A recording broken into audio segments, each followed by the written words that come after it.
All right, let's get back to it. We just finished up talking to the sheriff, and we're going to go outside and head to the lodge.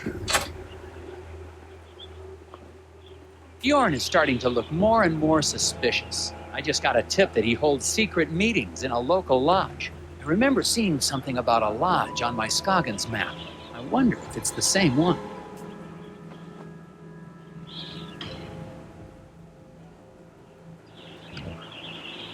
So we have the lodge on the left here, so let's go check it out.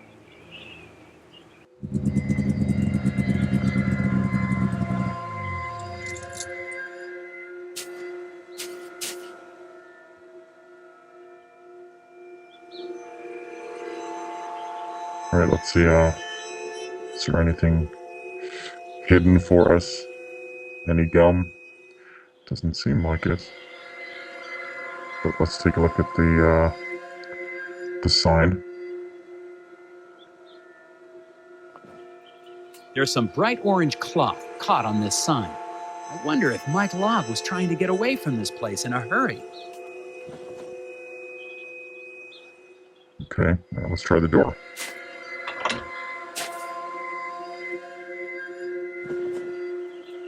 The door to the lodge is locked. It seems to be your standard locking device. A lock. Maybe a deadbolt. How perceptive of you. Let's take a look at this window. Yeah, so our device to check out the area says that this is going to be a puzzle, so I guess this is how we're getting into the lodge. Looks like someone doesn't want me to see what's going on inside. Well, they probably shouldn't have made this a puzzle then. Okay, window watcher. Draw a single straight line from one red dot to another that will slice through every barrier blocking the window. Let's take a look. Okay, so we have 1, 2, 3, 4 wooden beams. 1, 2, 3, 4, 4 chains. So we need to draw a single line from one red dot to another and cut through all of these. So let's just take a quick cut through here. We got 1, 2, 3 of the chains, not the fourth one. We got actually all of the wood. So we only need to add in one more chain. So actually if we cut from here to here, we get 1 chain, we get 2 chains, 3 chains, 4 chains, and we get 1, 2, 3, and 4 on the wood. So that's 1 line, 1 cut. That should technically get us into the lodge.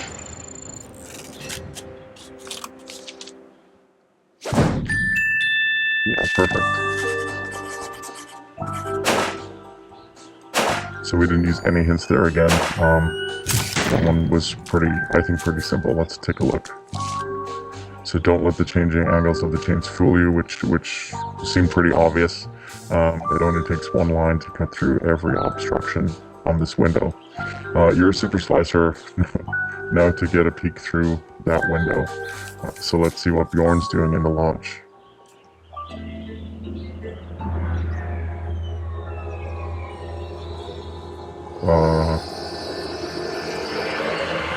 Okay. If you want a good look around, you might try knocking on the door. Sheriff Fogg! Oh, you startled me. Snooping doesn't suit you, Agent Tethers. What are you doing here? Funny, I thought this Sheriff Fogg was going home for the night, huh? Let's talk about the lodge. What the heck is going on in there? They meet regularly and celebrate their cultural traditions. But that's their business, not yours. Okay, let's talk about Glory. Was Glory... So Glory was missing from the diner. I'm pretty sure I saw Glory Davner in there. The waitress? I doubt it. She was standing right there a second ago. Okay, and what about the conspiracy? There's something about this crew that seems off to me. Agent Tethers, you're here to get the factory back open, not to question or belittle the beliefs of the townsfolk. Time to go, Agent Tethers. I'll escort you back to the hotel. Interesting. Make it an early night. Turn in, Agent Tethers. I don't want to see you out here again tonight.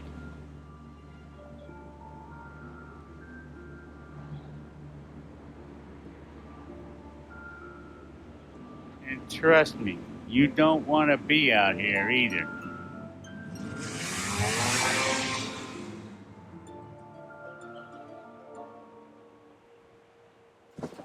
Sheriff Bogg definitely isn't working with me.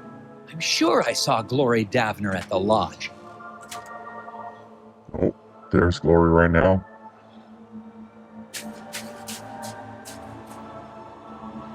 And now Glory Davner's sneaking around town.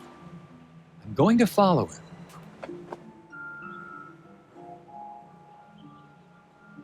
The sheriff is really not playing ball here, and evidently nobody wants to be out at night.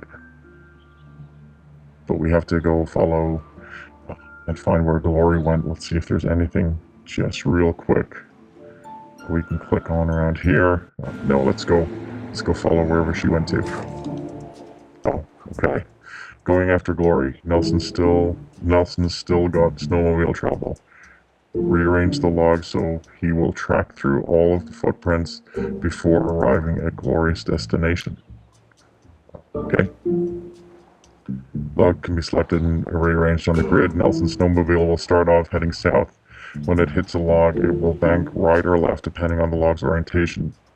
Nelson must hit every footprint on his way to the mystery spot. Press submit when you think the logs are arranged correctly. So it's the same puzzle as before. I'm guessing just as a different, just rearranged differently. Can we pick up all of these logs this time? We can, okay, and we need to go through every single one of these footprints before we hit the question mark in the middle to see where we're going to.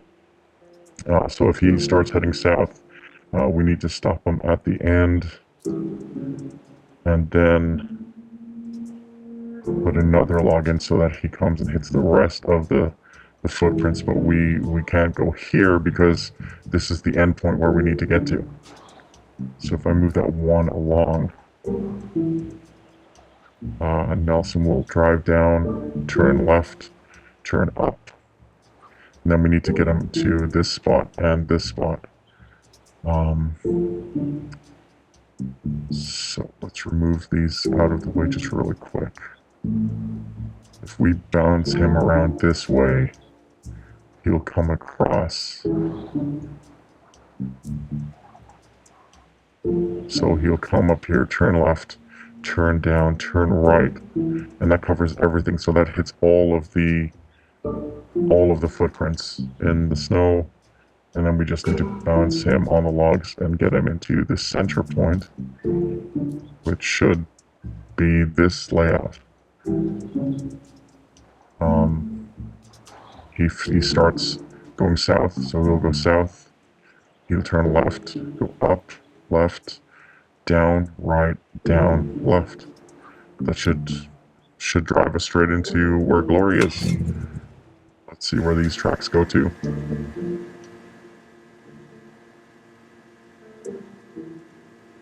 Okay.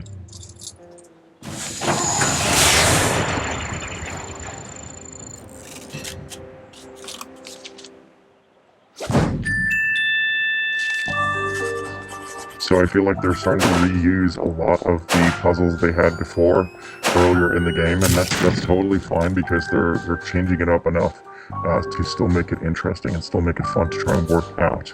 But yeah, there is a lot of reuse at this point, but I don't think that's necessarily a bad thing when the puzzles are this fun and interesting. So the puzzle solution Ace Tracker, you successfully trailed Glory to the factory. Okay, we knew where the factory was, but I guess we didn't know where she was exactly going to. Glory was headed toward the factory. I gotta catch up with her.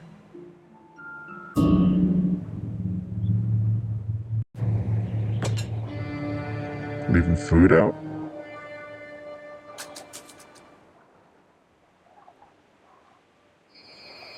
So there's someone in there. Is that her husband? Oh.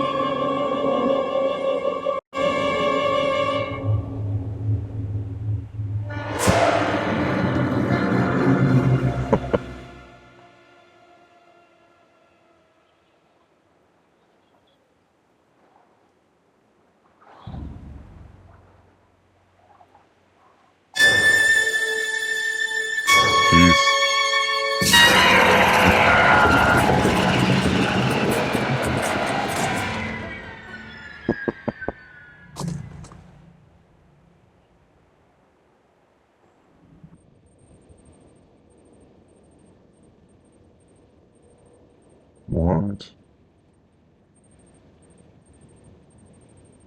This does not look like a hospital where I'd expect him to be.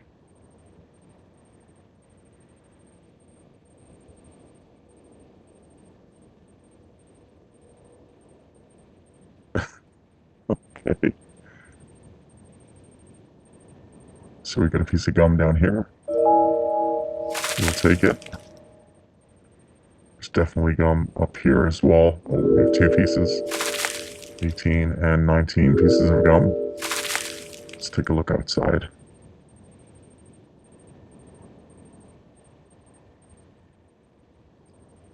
Okay.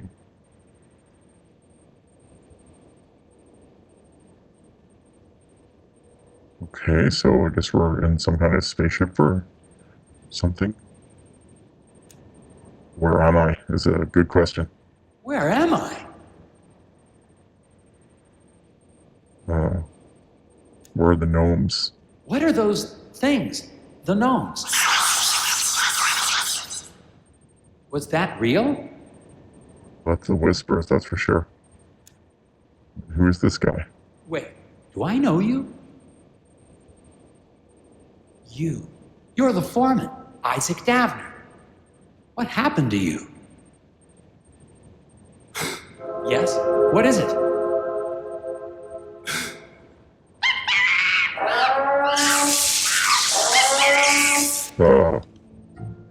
What happened? Screw up in space. Draw paths to reconnect the loose ends, red to red and yellow to yellow. But be careful not to let the wires cross. A path segment can run between any 2 adjoining points. Okay.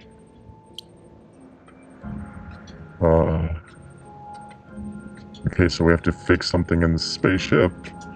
And we have the red point. So we have a red point here, a red point here, and they need to connect. And the 2 yellow points need to connect as well. Okay, so let's draw out. I guess I'm drawing, yeah. Let's draw out from the red section. And that would be too obvious, so the yellow section also needs to come through. And if we draw back from the red one as well.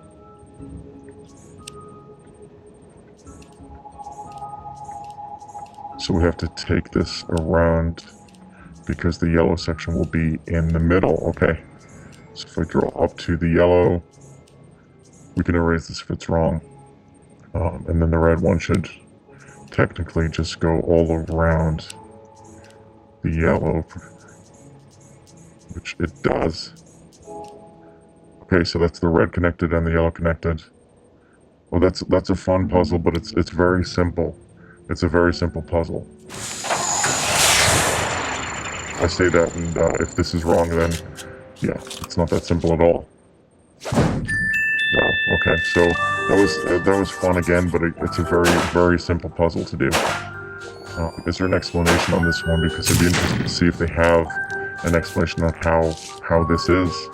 So start by connecting the red wires first, taking the longest path possible.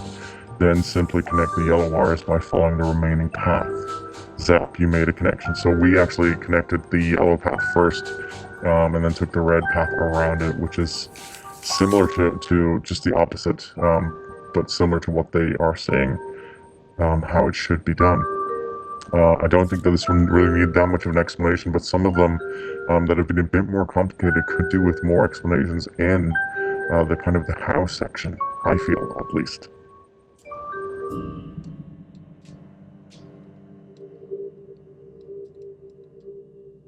Oh man, we're in the lodge. Oh, what happened? I found you unconscious in the woods. Did they speak to you? Did who speak to me? I guess he's talking about the hidden people. Let's click around, see if we can find anything. I'm always looking for the gum, but I feel like we haven't used that many hints recently, so I think that we're doing pretty good otherwise. Let's check out what this photo is up here. I'm looking at a photograph of the Brotherhood. Isaac and Mike Lobb seem to be part of this group, and they seem to be friends. Interesting. Okay, guess we talk to Bjorn again. I will do that pun every time. Okay, I'm gonna need some real answers now. What is this weird ceremony? Oh yeah, with their hands above their heads. Very strange. What exactly is going on here? What's wrong with these people? They are in deep meditation. If you open your mind and let yourself hear the whispers, there will be no mysteries in life you cannot solve. Speak to them yourself if you want solutions. I think we've definitely heard the whispers already. Tell me about the gnomes. What are these little creatures I keep seeing? They are not creatures. They are people, older than any of us, living in what nature still exists around us. And what about the foreman? Isaac Davner's still alive, isn't he? The lock on the factory door. He didn't build it himself. You put it there to keep him in. Or to keep people out. Why? He has been spoken to. It is actually a great honor to have been chosen. Chosen for what? That is not for us to ask. I'm gonna need a second to question these people. Do what you must. So the explosion wasn't really an explosion, but Isaac Davner, the foreman, he has been chosen for something, but we don't know what. Alright, let's ask these guys what is going on. You see them, don't you? Listen to their words. Their riddles. Grickleback Baffler. Edward knows it's time to stock the Windowachi River with gricklebacks. Drag the 4 clutches of fish to release points, keeping in mind these rules. Schools will swim toward the river, splitting evenly at each fork. A school that can't split evenly will be paralyzed with indecision. Marsh marmots will eat all fish who enter their turf. The marmots are either at the Mythpick Marsh or the Abdominal Swamp, but not both places. Okay. Exactly 16 fish must arrive safely at the river. No more and no less. Okay, this one seems pretty complex. So 16 fish need to get to the river, and they split evenly at each one of these sections. So I think I'm going to need a hint instantly for this one. So luckily we have been collecting the gum, so I'm going to get a hint straight away without even trying to work this out any further. So the smallest clutch of fish should be released in the safest spot. Okay. So the smallest is 3, and D would equal the safest spot because there's no swamp or marsh where they have a chance of getting eaten. So that's 3, and that means that 3 are going to go straight into the river. So we're 3 down from the 16 that we need. I'm going to take another hint at this just to make things a little bit easier. So the group of 4 fish will suffer some losses before they reach the river, no matter where the marmots are hiding. And the marmots could be either in the marsh or the swamp. So therefore,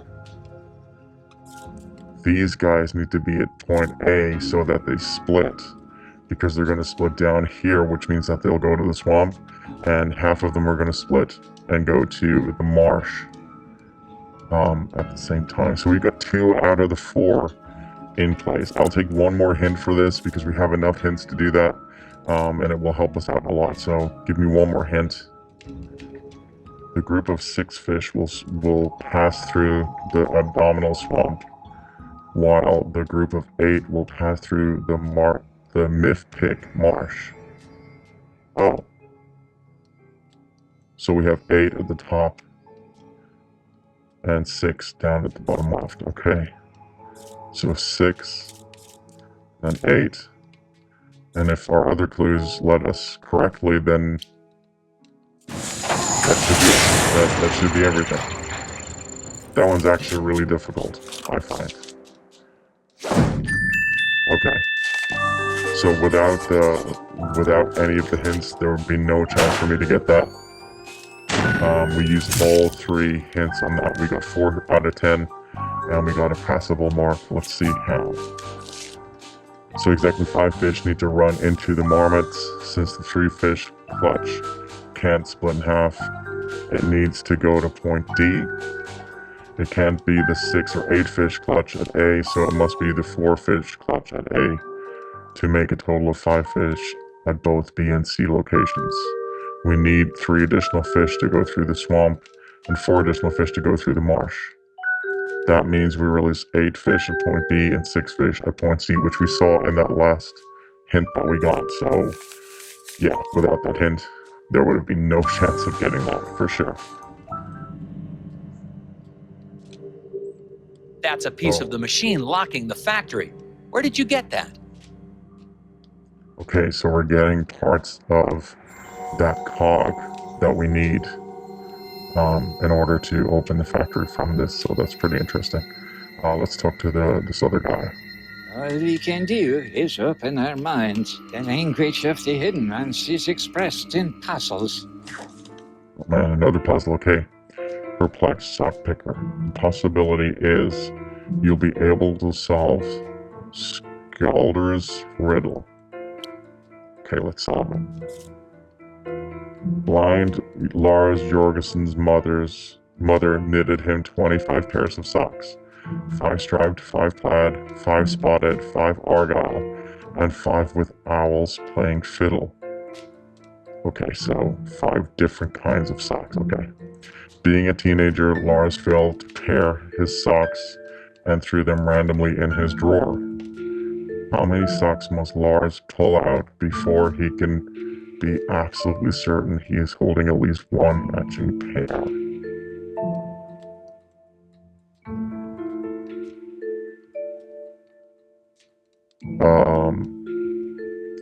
So there are 5 different kinds of socks. So if he pulls out 5 socks of any kind, and they're all different, then if he picks out one more, then he will at least have one pair of socks that is an actual pair, and the rest will be all different. And that is if he's the most unlucky person ever, because more than likely he could, pick 3 and get a pair, I think. So there's answers down here, 2, 5, 6, and 10. I'm thinking 6. Let's take one hint just to be sure. We have enough hints available, I think. I hope. So let's take one. So don't overthink this one. How many different patterns are in Lars's sock collection? Take one more hint on that. I'm pretty sure it's 6, but I just want to be certain. If each sock he picked were a different pattern, how many would he have to pick in order to have one of each type? So that would be 5, and then he'd have to take one more to get 6, and that would be the answer. So let's answer 6 and submit that, and hopefully we get that one pretty much locked up pretty quick. Yeah, okay. So I could have guessed that one straight away, and I think that would have worked out fine. It's worth making sure. We still got an excellent score, and we used 2 hints, but we got no wrong answers. So 6 is correct. If there are 5 sock patterns, then Lars only needs to pull out 6 socks to ensure that he's got at least one match, which is where we thought this was going to. Even if he got a new pattern every time he pulled out a sock on the first 5 tries, the 6 would have to match at least one of the socks he's already pulled. So my reasoning for that was pretty solid. Yeah, I'll take that win. That's it. Only one more piece. So is the one piece left with Bjorn? We already talked to him, but I guess we can ask him one more. Rocks, trees, animals. Do you ever just stop and watch the birds, Mr. Tethers? A quorum of crows congregating in rows on a vine meant for clothes is an omen of woes. Well, that was a speech for sure. So a quorum of crows. Bjorn has a photo that shows a quorum of crows on his clothesline. A dark omen. Keeping in mind the images may overlap, what's the minimum number of crows pictured? Oh wow, okay.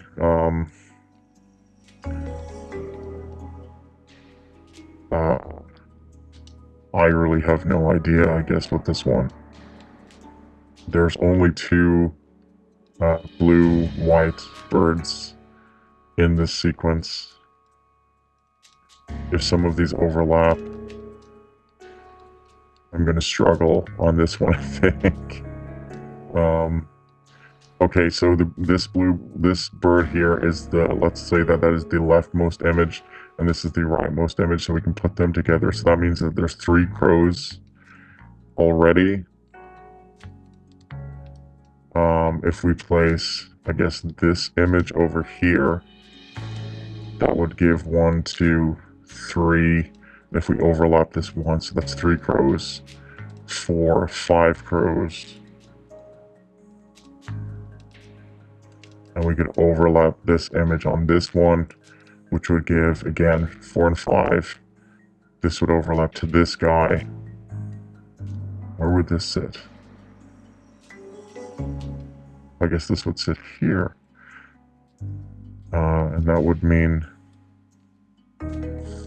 5 crows, I guess, at minimum. We need another hint for this for certain. When the images are superimposed correctly, there's a blue bird at each end of the line. Okay, so that one we worked out real quick. So let's do another hint.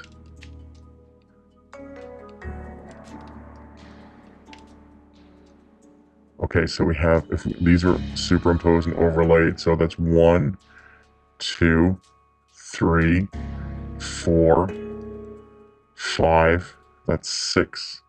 That will be 6 blackbirds.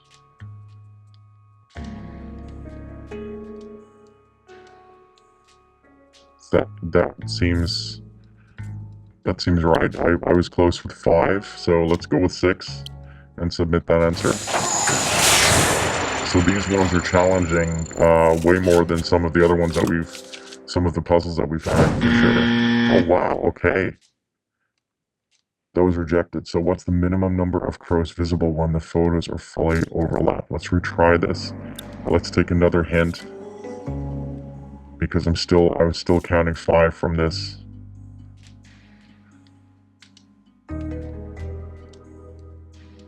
Oh, I am counting 5 and I put 6 in. Okay, so it must be 5. If it's not, then this one has me really stuck.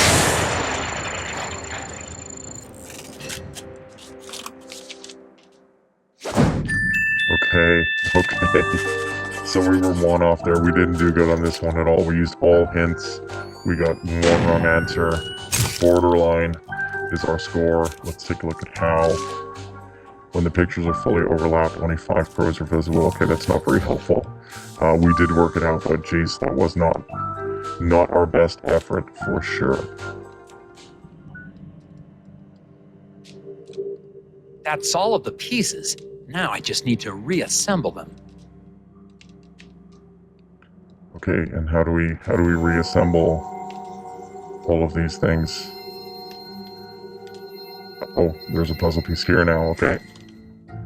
Locksmithing learner. This gear appears to be one of those assemble it yourself dealies. Can you fit the pieces together? Okay. No would be my initial answer to this question. Oh.